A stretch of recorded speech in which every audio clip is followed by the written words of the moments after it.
Hi hello అండి, అందరికీ నమస్కారం అండి. ఫ్రెండ్స్, ఇప్పుడిప్పుడే ఒక ముఖ్యమైన లేటెస్ట్ అప్డేట్ న్యూస్ అయితే రావడం జరిగింది.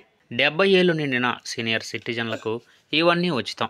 రాష్ట్రపతి సంచలన నిర్ణయం అంటూ ఒక లేటెస్ట్ అప్డేట్ న్యూస్ అయితే రావడం జరిగింది. అయితే దీని గురించి పూర్తి సమాచారం మనం ఈ వీడియో ద్వారా తెలుసుకుందాం. వీడియో అక్కడ స్కిప్ చేయకుండా చూసినట్లయితే అప్పుడే మనకు పూర్తి సమాచారం అయితే తెలుస్తుంది. ఇక లేట్ చేయకుండా ఎవరోళ్ళకి వెళ్దాం ఫ్రెండ్స్, నాదొక చిన్న రిక్వెస్ట్ ఫ్రెండ్స్, ఇప్పటి వరకు మన ఛానల్ అయితే సబ్స్క్రైబ్ అయితే చేసుకునేవారు దయచేసి సబ్స్క్రైబ్ చేసుకోండి. ఎందుకంటే సీనియర్ సిటిజన్స్కు సంబంధించి ప్రతి ఒక్క అప్డేట్ మీకు ముందుగా తెలియపరచడం జరుగుతుంది.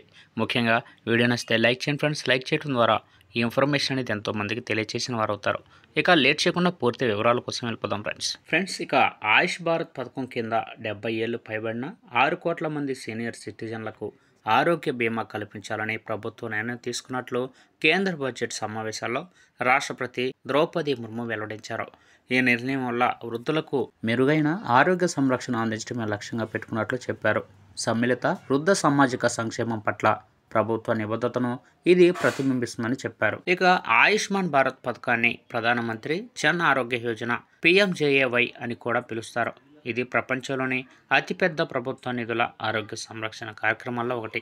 ఆర్థికంగా వెనుకబడిన కుటుంబాలకు ఆరోగ్య కవరేజీని అందించడం, ఆర్థిక ఇబ్బందులు లేకుండా నాణ్యమైన ఆరోగ్య సంరక్షణ సేవలు అందుబాటులో ఉండేలా చూడటం దీని లక్ష్యం. ఇక ఈ పథకంలో సీనియర్ సిటిజన్లు చేర్చడం వల్ల వృద్ధుల ఆరోగ్య అవసరాలను తీర్చే దిశగా ప్రభుత్వం అడుగులు వేస్తుంది.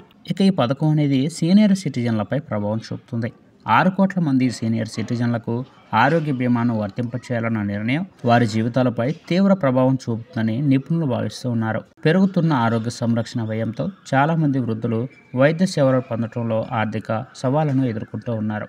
ఆయుష్మాన్ భారత్ పథకంలో వృద్ధులైన లబ్ధిదారుల సంఖ్యను 6 కోట్లకు చేర్చాలనే నిర్ణయం వారికి ఆర్థిక ఉపశమనాన్ని అందిస్తుందని చెప్తున్నారు. వారికి సకాలంలో తగిన వైద్య సంరక్షణ లభించేలా చేస్తుందని అంటున్నారు. దేశవ్యాప్తంగా ఆరోగ్య మౌలిక సదుపాయాలు, సేవలను మెరుగుపరచడానికి ప్రభుత్వం అంకితభావంతో ఉందని ముర్ము నొక్కి చెప్పారు.